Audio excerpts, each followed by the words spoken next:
70 की दहाई का है और ये एक ऐसे गांव का वाकया है कि जब ये वाकया वहां पेश आया तो काफी खलबली उस पूरे गांव में मची और दूर दूर तक ये वाकया फैल गया। वाकया कुछ यूं है कि दो भाई एक गांव में रहा करते थे और वो जो थे दोनों भाई कमाने के लिए पास वाले ही गांव में जाया करते थे। मजदूरी उनका काम था, राज मजदूरी। अब चूंकि दोनों अकेले थे और उनको खाने पीने की बहुत ज्यादा परेशानी भी होती थी, वालिद और वालदा उनके इंतकाल कर गए थे, बहन कोई थी नहीं, बस जैसे तैसे अपना गुजारा करते। एक दफा ऐसा हुआ कि रास्ते में उन्हें एक लड़की मिली, छोटे भाई को। अब वो लड़की इतनी खूबसूरत और वो बैठ के रो रही थी। वो जो लड़का था वो अपने काम से वापस लौट रहा था, मगरिब का टाइम था। उसने बोला कि आपको कहाँ जाना है, आप क्यों रो रही हो? उसका चेहरा घूंघट में ढका हुआ था और वो कमीज शलवार पहनी हुई थी और पंजाबी ज़बान में उसने जवाब दिया, क्योंकि पंजाबी मोस्टली पंजाब में बोली जाती है। तो उसने बोला कि मेरा कोई घर नहीं है और ना मेरे जो वालिद वालदा थी उनका इंतकाल हो गया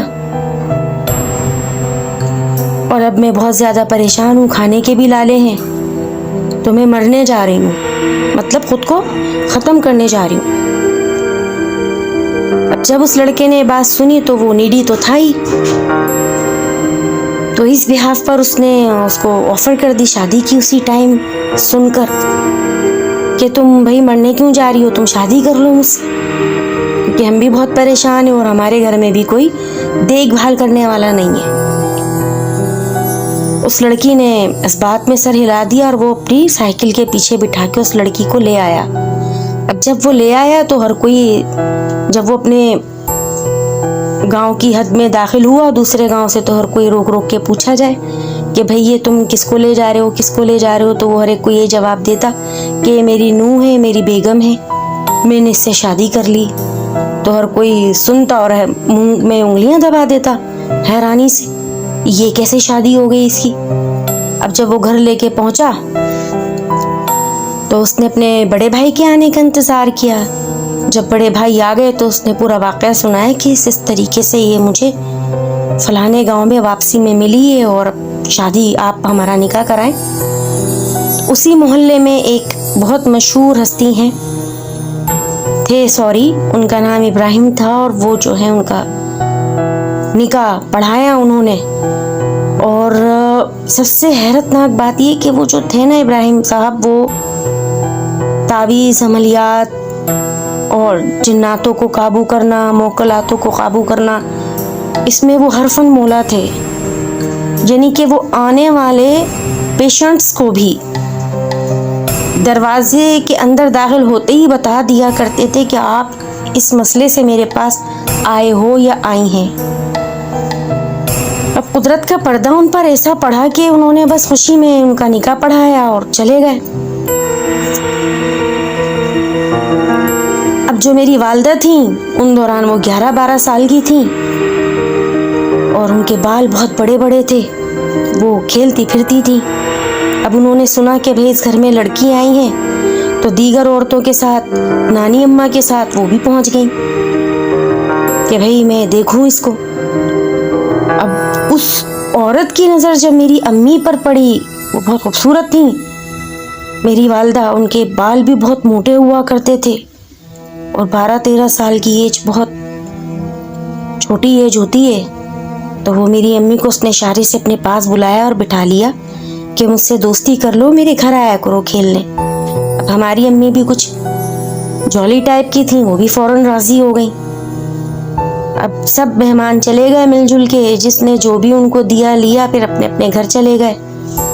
तो गांव में कुछ ही फासले पर एक तालाब हुआ करता था, उसमें बत्तख वगैरह और लड़कियां जो है वहाँ पे खेलने कूदने आया करती थी। और उस तालाब के साथ ही एक कुआं था।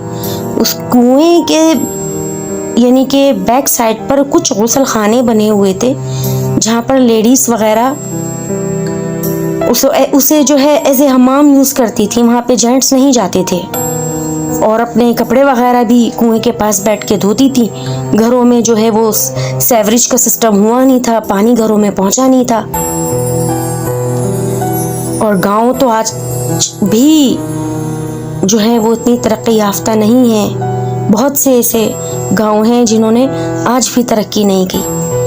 तो मेरी वालदा का गांव भी जाहिर सी बात है उन दौरान बहुत ज़्यादा पीछे था। ना लाइटें थी, गैस तो आज तक नहीं है, पानी भी नहीं था। अब एक दफ़ा ऐसा हुआ, वक्त गुजरता रहा, 6-7 माह हो गए इत्तेफाक से कि मेरी अम्मी वहाँ कपड़े धो के और नहाने चली गई हमाम में, कुएं के बराबर वाले। उसके दूसरे सेकंड हमाम के अंदर जो थी वो औरत गुस्ल कर रही थी। उसकी नज़र जैसे ही मेरी अम्मी के बालों पे पड़ी, वो तो हैरान परेशान हो गई मेरी अम्मी के बाल देख के।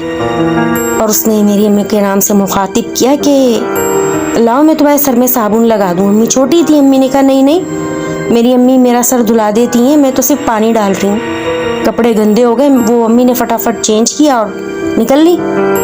उन्होंने घर आके नानी को ये बात बताई तो अम्मी को डांटा नानी ने कि ज़रूरत क्या थी वहाँ नहाने की, घर में आके नहा लेती। अब बहरहाल वो औरत जो थी सूंघती हमारी अम्मी को घर तक पहुँच गई। अब अम्मी जो है वो अंदर भाग गई कमरे में उनको देख के कि ये पीछे पीछे कैसे आ गई, इसको मेरे घर का कैसे पता चला, ये तो अंदर रहती है गांव के। अब वाकया कुछ मुख्तसर इस तरीके से है कि अचानक जो है उसके जेठ का इंतकाल हो गया। अब वो ही इब्राहिम साहब जो के मौलाना थे, वो जब घर में पहुंचे तो वो पूरे नीले हुए थे और मुंह से उनके झाग जारी था। तो कहने लगे इसको तो किसी सांप ने डसा है और इसको तो किसी जहरीले सांप ने डसा है, वरना ये इतनी भयानक शक्ल इसकी और इसके मुंह से इतना बुरा झाग जारी है और आंखों से भी इसके एक लेसदार मादा बह रहा है और ये तो बहुत खतरनाक सांप है। इसको फौरन से पहले जो है ना नमाज जनाजा इसका कराएं और इसके लिए फौरन कब्र तैयार कराएं, उसे दफन कराएं। अब जो उस औरत का जो शौहर था वो बहुत ज़्यादा परेशान के मैं सही सलामत तो छोड़ के गया था, ये अचानक इसे क्या हो गया। अब आहिस्ता आहिस्ता वो जो उस औरत का शौहर था वो भी कमजोरी की जानिब बढ़ने लगा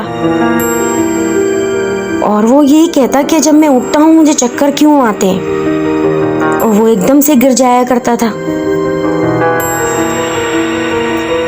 इत्तेफाक ऐसा हुआ कि एक रोज जब मेरी वालदा नानी और मेरी वालदा जब कपड़े धोने उस कुएं पर गईं तो मेरी नानी ने बोला कि मैंने अब काम निपटा लिया है और ना तुम बस ये आखिरी काम निपटा के फौरन से पहले घर पहुंचो। और नानी जो है वो हमाम में गुस्ल करके चलने लगी तो इतनी देर में वो औरत पहुंच गई। दुआ सलाम हुई। अम्मी जो है उससे झेप खा रही थी क्योंकि अम्मी ने उसकी शिकायत कर दी थी नानी अम्मा से। लेकिन वो औरत मेरी अम्मी को देख के मुस्कुराई और हाल अहवाल पूछने लगी, लेकिन मेरी माँ ने कोई खातिर ख्वाह उसे जवाब नहीं दिया। अब जब मेरी अम्मी ने अपने आप को साफ सुथरा कर लिया, कपड़े चेंज कर लिए, फिर वो औरत जो है नहाने के लिए उसी हमाम में गई। उससे पहले मेरी अम्मी उस हमाम से निकली थी। अब इत्तेफाक ऐसा हुआ कि अम्मी जो है हमाम के अंदर अपना साबुन भूल आई और वो कपड़े धोने वाला डंडा। अब जब आधा रास्ता अम्मी ने तय कर लिया तो वो ये बताती हैं कि बेटा फिर मैं वापस पलटी और मैं जो हूँ कुएं तक पहुंची और मैंने कहा कि क्या करूँ मैं। अम्मी ने हल्का सा झांका तो अम्मी देख के हैरान परेशान कि उस औरत की कमर पर नागन बल खा रही थी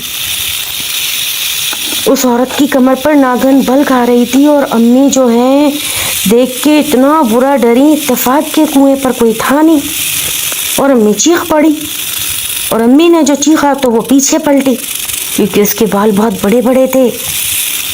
और अम्मी जब पीछे पलटी हैं तो फिर अम्मी जो भागी हैं, अम्मी सीधी घर आई हैं। अम्मी ने आते के साथ ही नानी अम्मा को सारा वाकया कह सुनाया कि अम्मी, वो जो औरत मेरे पीछे पीछे आती है उसके तो कमर पे मैंने इतनी बड़ी नागन देखी है, और वो बाकायदा उसकी कमर पर रेंग रही थी ऊपर से नीचे तक, हरे रंग की वो नागिन। अब नानी अम्मा बहुत बुरा डर गई कि ये तो नागिन है, जब तो वो इसके घर के अंदर वो आदमी मारा गया है, इसका जेठ, और इसका मियाँ भी अब चरपाई से लग गया है। यकीनन ये कोई खतरनाक चीज है। ये जो है रूप बदलने वाली नागन है, इंसान के रूप में। अब नानी अम्मा जो है वो फौरन, इससे पहले कि निकलती गेट खोलती, वो औरत फौरन जो है अम्मी के घर पे आ गई कि वो आपकी बेटी कहाँ है। नानी अम्मा ने फौरन से बहाना लगाया कि वो आई नहीं अभी तक, मैं उसे कुएं पर ही छोड़ के आई थी। वो औरत मेरी नानी का लहजा, चेहरे के तासुरात भांप गई थी। नानी भी गेट पर जम के खड़ी हो गई, उन्हें अंदर नहीं आने दिया। वो लगभग 5 से 10 मिनट गेट पे खड़ी रही कि मैं इंतजार कर रही हूँ। बिलाखिर इतने में नाना आ जाते हैं तो उसे मजबूरन वहां से टहलना पड़ गया। नाना आए कि लगे खैरियत, आप दरवाजे पे क्यों खड़ी हो? नानी ने बोला बस ये रुखसत कर रही हूँ, ये जा रही हैं। अब नाना जो थे वो परेशान हो गए कि आज तक नानी ने इस लहजे में बात तो नहीं की, ये कैसे बोल रही हैं, ये तो मेहमान को अंदर बुलाती हैं, क्या खबर अंदर से बाहर रुखसती कर रही हूँ। बहरहाल वो औरत टहल गई, वहां से चली गई, ये कह के कि मैं भी फिर आ रही हूँ आपके पास 10 मिनट के अंदर घर से अपने होकर। इतनी देर में वो गई है और नानी ने फौरन से नाना को पूरा किस्सा कह सुनाया कि ये नागन है, ये रूप लेके हमारे गांव में आई है और इसने तो अभी अपने जेठ को डसा है और इसका मियाँ इतना बीमार है। अब नाना कह रहे हैं तुम्हें कैसे पता इस बात का? इतनी देर में फिर हमारी जो अम्मी थी उन्होंने बताया कि अब्बू इस तरीके से मैंने इसकी कमर पे आंखों से इतना बड़ा जो है ना एक सांप देखा है, वो हरे रंग का, वो रेंग रहा था उसकी कमर पे और ये मजे से नहा रही थी। अब जो नाना थे वो फौरन, नानी भी निकली, नाना भी निकले, और वो जो गांव के मौलाना थे, मौलवी थे इब्राहिम साहब, उनके घर पहुंचे कि भाई इस तरीके से मेरी बेटी ने इसके साथ नागन देख लिए, ऐसा ना हो ये मेरी बेटी को नुकसान पहुंचाए, आप कोई ऐसी चीज दे दें या फिर इसको पकड़े नागन को। अब भाई वो जो थे हमारे नाना, वो तो उन्होंने सारी बात की इब्राहिम साहब से, और इब्राहिम साहब ने फौरन से पहले जो है इर्द गिर्द अपने लड़कों को इकट्ठा कर लिया कि चलो हमारे गांव में तो एक इंसानी रूप में नागिन आ गई है, वो तो एक एक करके सबको खात्म करेगी।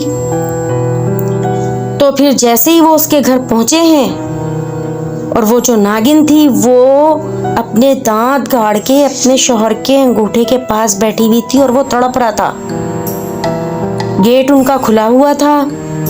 अब जब सबके हाथ में डंडे वगैरह थे, इससे पहले कि वो उस पर अटैक करते, वो जो है फौरन अपनी नागिन की शक्ल लेकर और एक तरफ से ऐसी निकली इतनी फुर्ती के साथ, और वो ऐसे बिल में घुसी कि वो आज तक वहां से निकली नहीं। बहरहाल बहुत जगह उनको ढूंढा और एक खौफ हिरास फैल गया कि एक इंसान नुमा नागिन है और उसकी कमर पे वो नागिन है, और बाकायदा मस्जिदों में ऐलान भी हुए। इतना खौफ फैल गया था और ये दूर दूर तक गांव में बात चली गई थी। जब उसे करीब करीब खेतों में, तालाब में, कुएं के पास हर तरफ उसे ढूंढ कर वापस जब आया गया और उसके शौहर को बिठाया जिसकी बहुत ज्यादा हालत खराब हो चुकी थी, उसके मुंह से झाग बहना शुरू हो गए थे, तो उसने मरने से पहले कुछ बातें बताई कि ये जो थी दूध की बहुत शौकीन थी और ये बाकायदा अपना रूप बदल कर गायों के थन से लगकर दूध पी जाती थी और मैंने खुद अपनी आंखों से देखा कि ये मेरे दूध में अपनी ज़बान से कोई चीज़ छोड़ती थी, लेकिन मैंने इसको अपना वहम जाना और मेरे बड़े भाई ने मुझे ये भैंस का किस्सा सुनाया था कि सारा दूध तो भाभी पी जाती हैं और वो नागन है। और जिस रोज़ उसने मुझे ये किस्सा सुनाया उसी रोज़ उसका इंतकाल हो गया और मैं जो हूँ इस बात की हकीकत तक पहुँच गया कि ये औरत एक इंसान नुमा नागिन थी। मुझे इसका रूप पता चल गया और उसने मुझको डसने से पहले ये बात कही कि मैं जो हूँ यही काम करती आ रही हूँ और इसी तरीके से मैं जो हूँ शादियाँ करती हूँ और उन आदमियों को डस लेती हूँ। ये कहकर उसने मुझे भी डसा। उसका हंसता बसता घर मातम कदा तो बन गया, पूरे गांव में कहराम मच गया। और सबसे ज्यादा खतरा मेरी अम्मी को था क्योंकि वो उनकी रियलिटी जान चुकी थी और मेरी अम्मी की वजह से पूरे गांव में ये बात फैल गई। नाना नानी की वजह से ये सिर्फ अल्लाह ताला की तरफ से की गई कोई ऐसी नेकी थी कि वो मजीद खतरा उस गांव में आने से पहले टल गया और उन 2 जानों पर ही बनी। मौलवी इब्राहिम ने मेरी अम्मी को खुसूसी तावीज़ दिया हिफाजत का। उसके बाद मेरी अम्मी पर बहुत टाइम तक उस नागिन का खौफ रहा। वो ढंग से सोती नहीं थी, नानी उनका पहरा देती थी। वो बार बार उठ के देखती थी नानी जाग तो रही हैं, सोते तो नहीं रही। मेरी नानी की अजीम कुर्बानियाँ भी उनके साथ। और बहुत टाइम लगा नानी को अम्मी को कवर करने में, संभालने में। करीब करीब कोई सांप नागिन अम्मी देख लेती डर जाती थी। पंजाब में तो सांप अमूमी तौर पर तालाबों में या गंदे पानी में पाए जाते हैं, लेकिन अल्लाह का शुक्र है वो नागिन ऐसी उस छोड़कर गई कि वो वापस ना पलटी। और अल्लाह का शुक्र है कि इस हादसे से अम्मी की बचत हो गई और अम्मी भी आहिस्ता आहिस्ता इस हादसे को भूल गई। लेकिन जब अम्मी कभी हमें सुनाती तो हम बहुत हैरानी से सुनते और नाकाबिले यकीन हमको इस बात पर शुबा होने लगता है कि आज भी, यानी कि 70s में अगर हम जाएं, बेशक वो दौर बहुत सादा हुआ करता था